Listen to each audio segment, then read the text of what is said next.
Hello বন্ধু, তোমাদের সবাইকে সুরজিৎ মান্না ক্রিয়েশনস চ্যানেলের পক্ষ থেকে সুস্বাগতম। আশা করি তোমরা সকলে ভালো আছো। আমি তোমাদের জন্য এই ভিডিওটি তুলে ধরেছি 2024 সালের ফাইনাল পরীক্ষা তথা থার্ড সাবমিটিভ ইভ্যালুয়েশনের জন্য নবম শ্রেণীর ভূগোলের একচের প্রশ্নপত্রের সম্পূর্ণ সমাধান করছি।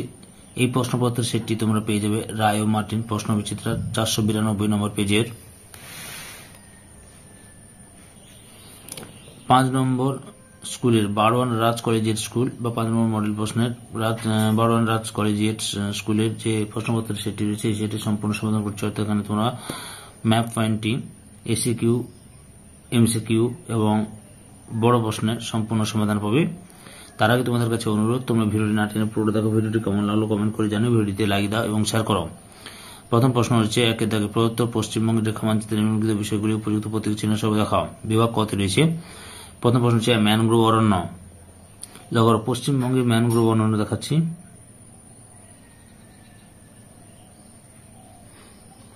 এটা হচ্ছে পশ্চিমবঙ্গের ম্যানগ্রোভ অরণ্য।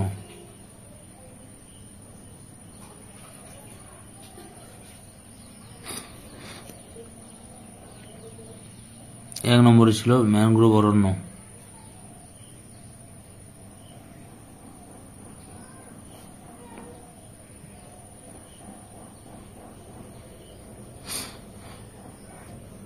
দু নম্বরে ছিল পশ্চিমবঙ্গের সর্বোচ্চ শৃঙ্গ। পশ্চিমবঙ্গের সর্বোচ্চ শৃঙ্গ হচ্ছে কি? সান্দাকফু।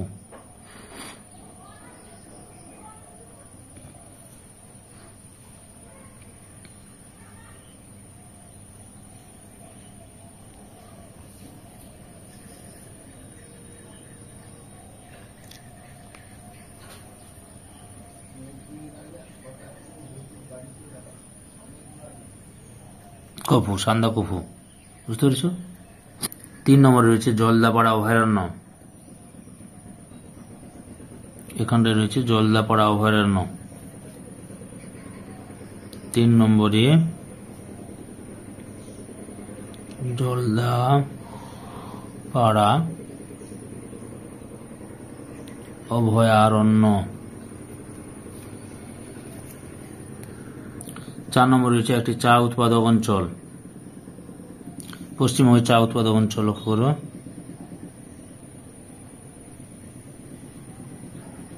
চা উৎপাদক অঞ্চল।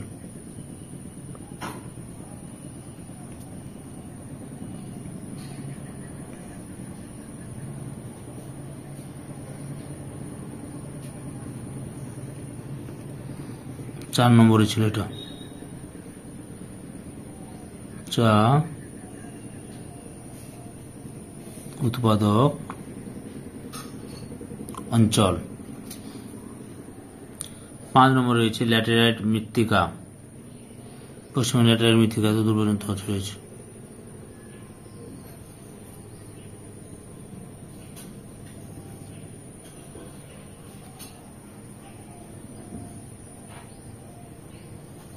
কত নম্বরে এটা? 5 নম্বরে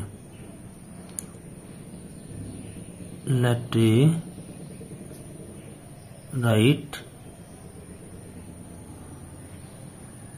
মৃত্তিকা। 6 নম্বরে রয়েছে কলকাতা।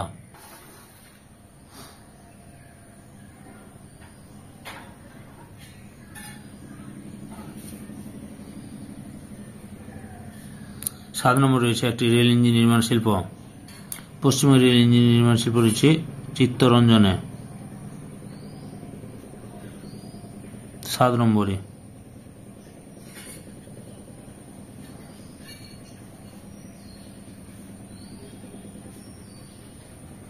একটি ইঞ্জিন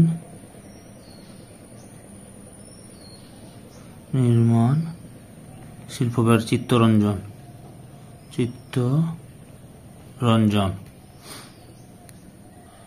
8 নম্বরে রয়েছে হলদিয়া বন্দর। দেখো হলদিয়া বন্দর।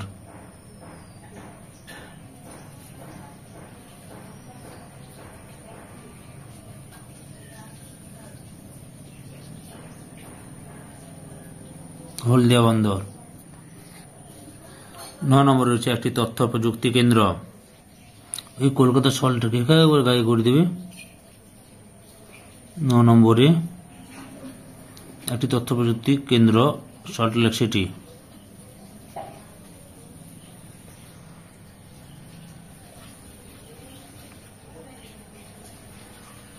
সল্টলেক সিটি, সল্টলেক।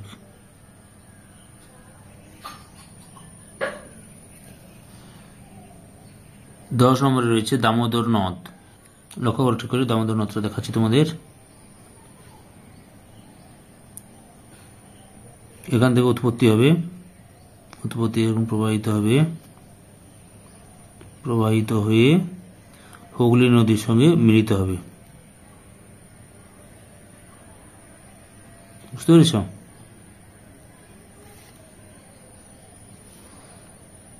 দশ নম্বরে দামোদর নদ, নদ।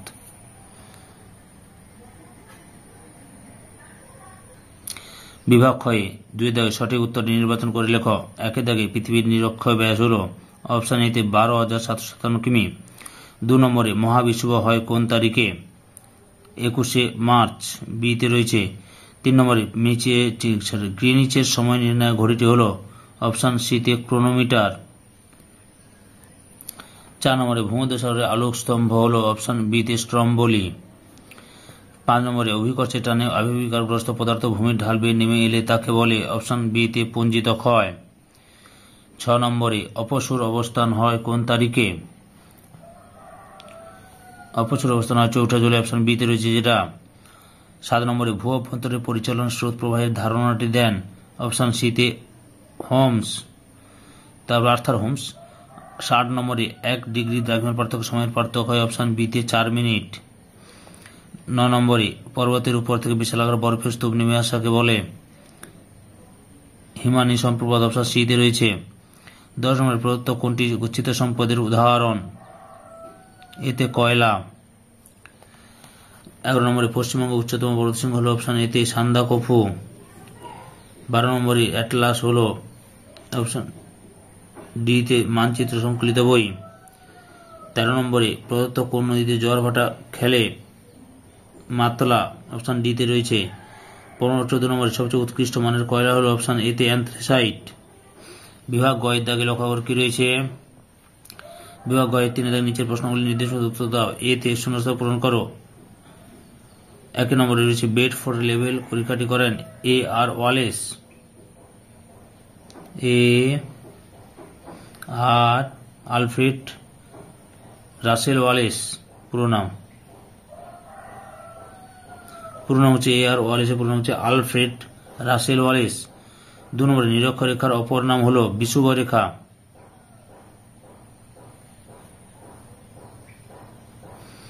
3 নম্বরে মালভূমির অপর নাম হল ড্যাশ টেবিল ল্যান্ড।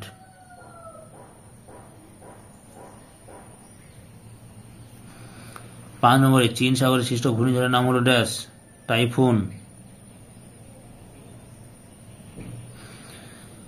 6 নম্বরে ময়ূরভঞ্জ লৌহখনি অঞ্চল ড্যাশ রাজ্যে অবস্থিত? উড়িষ্যা রাজ্যে অবস্থিত।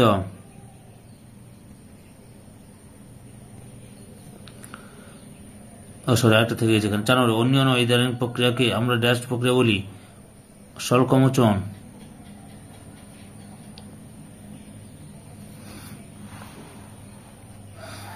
বিদ্যাকে নিচের বিবৃতিগুলি যেটি ঠিক তার পাশে সত্য এবং যেটি ভুল তার পাশে মিথ্যা লেখ।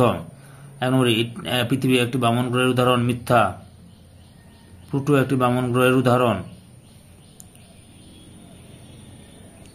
2 নম্বরে নক্ষত্র দিন অপেক্ষা সৌর দিন দীর্ঘতর? মিথ্যা। 3 নম্বরে নিরক্ষীয় অঞ্চল নাতিশীতোষ্ণ মণ্ডলের অন্তর্গত? মিথ্যা। নিরক্ষীয় অঞ্চল উষ্ণমণ্ডলের অন্তর্গত, উষ্ণমণ্ডল। 4 নম্বরে আরোহণ প্রক্রিয়ায় ভূমির উচ্চতা বৃদ্ধি পায়?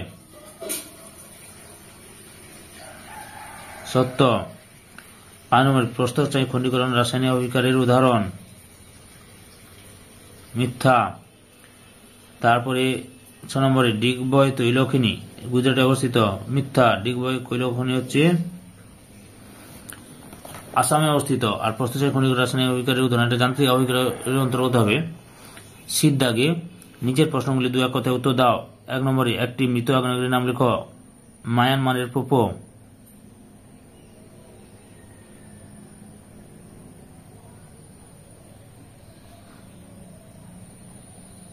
পোপো। 2 নম্বরে দ্রাঘিমা রেখার অপর নাম কি? দেশান্তর রেখা।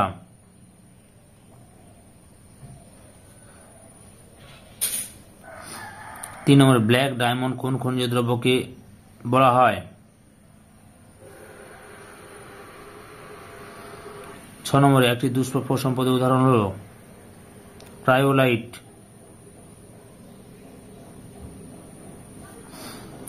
5 নম্বরে ভারতের রুড়ো বলা হয় কোন শহরকে? দুর্গাপুরকে।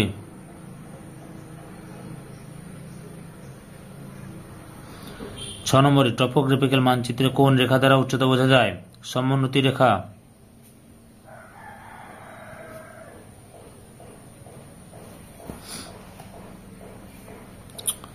তারপরে চলো ডির দাগে বাম দিকের সঙ্গে ডান দিক মিলিয়ে লেখো। আচ্ছা, 1 নম্বরে রয়েছে কল্যাণী, সিতে পরিকল্পিত শহর। 2 নম্বরে কৃষ্ণনগর, এতে কর্কনাথী রেখা। কৃষ্ণনগর শহরের উপর দিয়ে কর্কনাথী রেখা বিস্তৃত হয়েছে। 3 নম্বরে চিত্তরঞ্জন রেল ইঞ্জিন নির্মাণ কারখানা, ডিতে।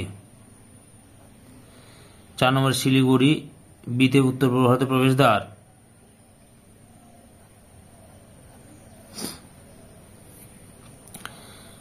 বিভাগ ঘয়ের দাগে 4 দাগে নিচের প্রশ্নগুলি সংক্ষিপ্ত উত্তর দাও, যে কোনো 6টি। 1 নম্বরে আবহবিকার কাকে বলে? এখানে জি বলতে গৌতম মল্লিকের সহায়িকা বই থেকে দেখাচ্ছে, এই জন্য জি লিখে দিয়েছে। ওকে, আমি এখানে গৌতম মল্লিকের সহায়িকা এবং রায় মার্টিন এর সহায়িকা, এই দুটো সহায়িকা থেকে তোমাদের প্রশ্নের সমাধানগুলো করেছি, তাই জি বলতে গৌতম মল্লিকের সহায়িকা থেকে দেখাচ্ছে। ওকে, আবহাওয়ার বিভিন্ন উপাদান, বৃষ্টিপাত, উষ্ণতা, আর্দ্রতা, বায়ুর চাপ, তুষারপাত এর মাধ্যমে ভূত্বকের উপরিভাগে শিলা সমীরভূত বা রাসায়নিক পরিবর্তন হয়, তার ফলে শিলাস্তর ক্রমশ শীতল হতে ছোট ছোট শিলাখণ্ড শিলাচূর্ণে পরিণত হয়। এই আবহবিকারকে আবহবিকার বলে। 2 দাগে রয়েছে গ্রিনিচ গড় সময় কাকে বলে? উত্তর, মূল মধ্যরেখার স্থানীয় সময়কে সারা পৃথিবীর প্রমাণ সময় হিসেবে ধরা হয়। মূল মধ্যরেখা লন্ডনের সামান্য পূর্বে গ্রিনিচ শহরে মানমন্দিরের উপর দিয়ে প্রসারিত বলে মূল মধ্যরেখার সময়কে গ্রিনিচ সময় বা গ্রিনিচ গড় সময় বলা হয়। আন্তর্জাতিক যোগাযোগের ক্ষেত্রে গ্রিনিচ সময় ব্যবহৃত হয় বলে এটিকে পৃথিবীর প্রমাণ সময় বলা হয়। 3 নম্বরে লোয়ের সমভূমির ধারণা দাও।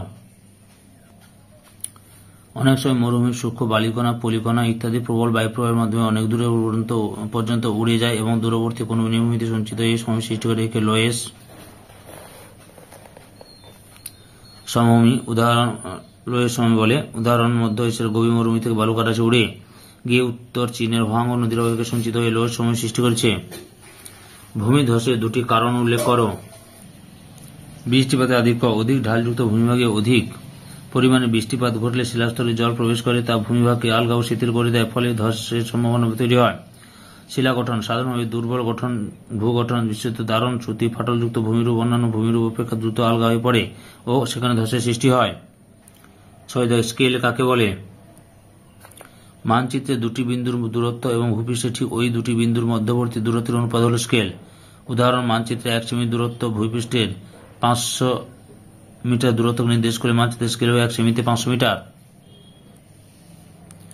6 নম্বরে পশ্চিমবঙ্গের পশ্চিম সীমায় অবস্থিত রাজ্যগুলির নাম লেখো।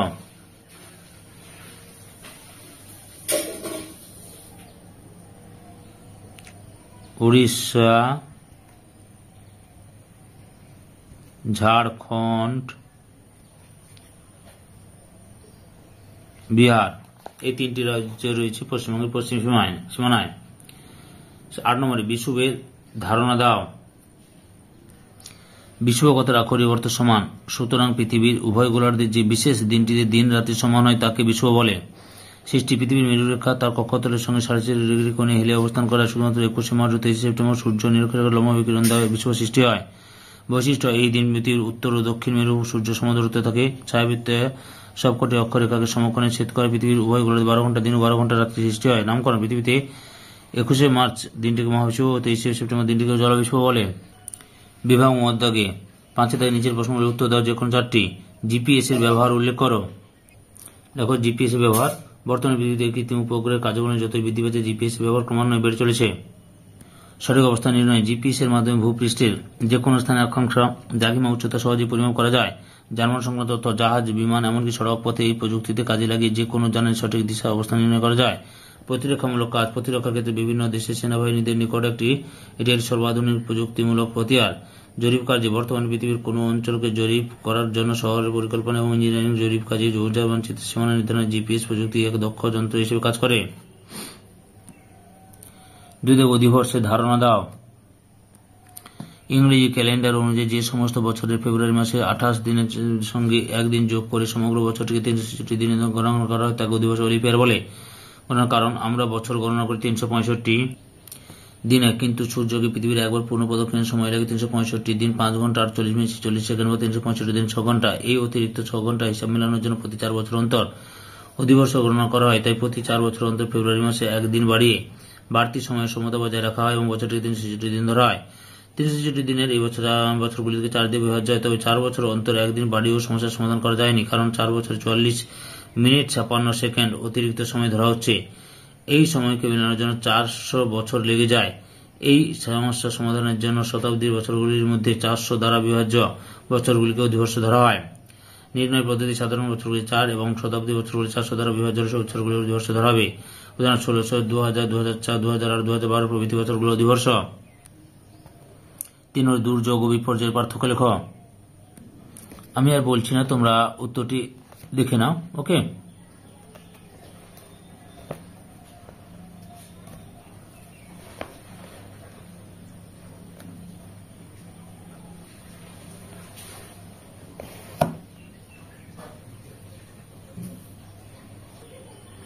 চারিদিকে গ্লোব ও মানচিত্রের পার্থক্য উল্লেখ করো।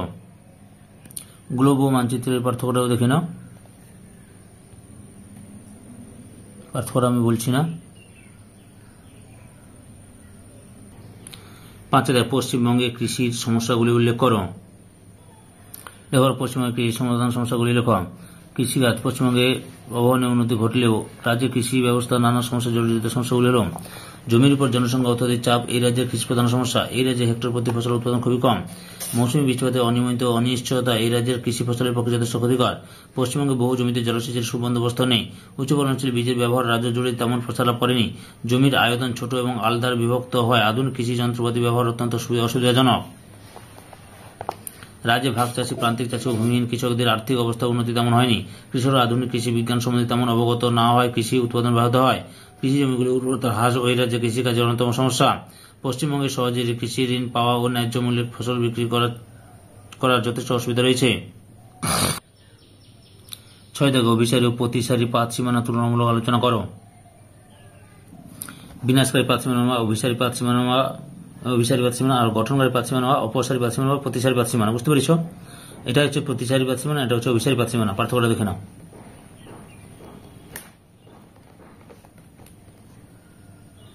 দেখে নিয়েছ?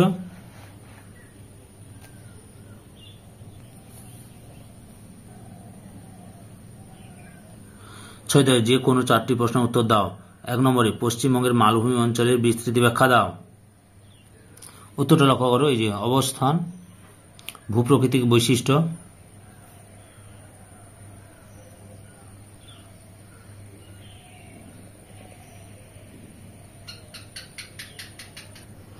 দিয়ে আবার দেখে নাও ঠিক করে। দিয়ে লিখবে গোরগাবুরু এই অঞ্চলের সর্বোচ্চ শৃঙ্গ এতটা লিখবে।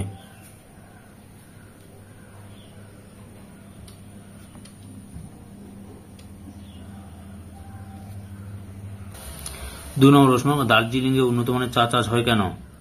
এখান থেকে শুরু। পশ্চিমবঙ্গের প্রধান বাগিচা ফসল চা। চা উৎপাদন করে চা রাজ্যে উৎপাদন অনুকূল করবে। এখানে এ রাজ্যে না লিখবে, দার্জিলিং এ চা উৎপাদন এখান থেকে লিখবে এরকম। পশ্চিমবঙ্গের প্রধান বাগিচা ফসল হল চা। চা উৎপাদনে পশ্চিমবঙ্গ ভারতের 2য় স্থান অধিকার করেছে। দার্জিলিং এর চা উৎপাদনের অনুকূল ভৌগোলিক পরিবেশগুলি হল পশ্চিমবঙ্গে যা সেই দার্জিলিংও তা একই। অনুকূল প্রাকৃতিক পরিবেশ, জলবায়ু লিখবে উষ্ণতা, বৃষ্টিপাত, তুষারপাত, ছায়া প্রদানকারী বৃক্ষ, কুয়াশা ও শিশির। ভূমির প্রকৃতি, মৃত্তিকা। অনুকূল অর্থনৈতিক পরিবেশগুলির মধ্যে দক্ষ শ্রমিক, সার প্রয়োগ, তারপর হচ্ছে মূলধন, পরিবহন, কারখানা। এতদূর লিখবে। অপ্রচলিত শক্তির সুবিধা ও অসুবিধাগুলি দেখো, লক্ষ্য করো। এই যে এখান থেকে শুরু করবি লেখা।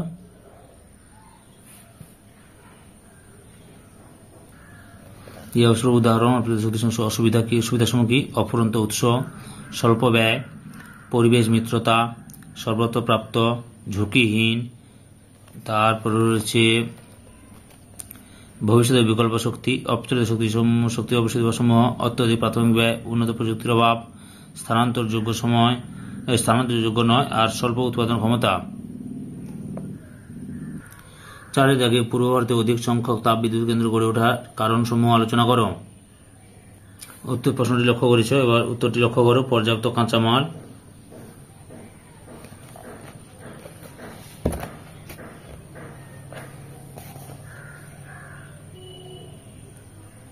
বিকল্প শক্তি সম্পদের অভাব, বিদ্যুতের ব্যাপক চাহিদা, উন্নত পরিবহন ব্যবস্থা,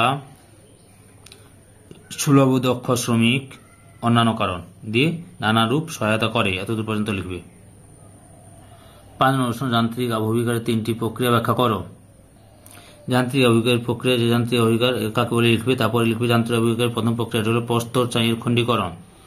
1 নম্বরে লিখবে প্রস্তর চাইয়ের খণ্ডীকরণ লিখবে। লেখার পর সংজ্ঞাটা লিখবে। সংজ্ঞা লেখার পরে প্রক্রিয়া লিখবে, প্রক্রিয়া উদাহরণ দিবে। তার 2 নম্বরে লিখবে স্বল্পমোচন, সংজ্ঞা লেখা লিখবে।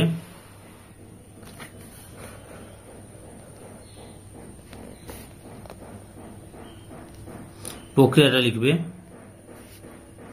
প্রসারণ আছে, সংকোচন ও প্রসারণের স্বল্পমোচনকে। তারপর উদাহরণ দেবে। উদাহরণ কি লিখেছে? গ্রানাইট শিলায় এই আবহবিকার অধিক দেখা যায়। তামিলনাড়ু মহাবলীপুরমের কৃষ্ণ ভিন্নাই পান্ধ নামক বিখ্যাত গ্রানাইট গম্বুজটি এভাবে সৃষ্টি হয়েছে। স্বল্পমোচন প্রক্রিয়া সৃষ্টি হয়েছে হচ্ছে। তারপরে ক্ষুদ্রকণা বিস্ফোরণ, 3 নম্বরে ক্ষুদ্রকণা বিস্ফোরণের সংজ্ঞা, প্রক্রিয়া দেবে আর উদাহরণ দেবে। উদাহরণ: ধস, সাহারা, কালাহারি প্রভৃতি মরুভূমিতে সূর্যাস্তের পর প্রায় পিস্তলের গুলি ছোড়ার মতো শব্দ তৈরি করে শিলা ফেটে যায়। এতদূর লিখবে। 6 নম্বর প্রশ্ন, মানব জীবনে পর্বতের প্রভাব আলোচনা করো। এই যে মানব জীবনে পর্বতের প্রভাব অপরিসীম, যেমন জলবায়ুর উপর প্রভাব, নদী নদীর উৎস, বনজ সম্পদের প্রাচুর্য, পশুচারণ ক্ষেত্র, ধাপ চাষ, শিল্প, পর্যটন শিল্প, জলবিদ্যুতের যোগান, বহিঃশত্রু আক্রমণ রোধ, এতদূর পর্যন্ত লিখবে, থেকে রক্ষা করে।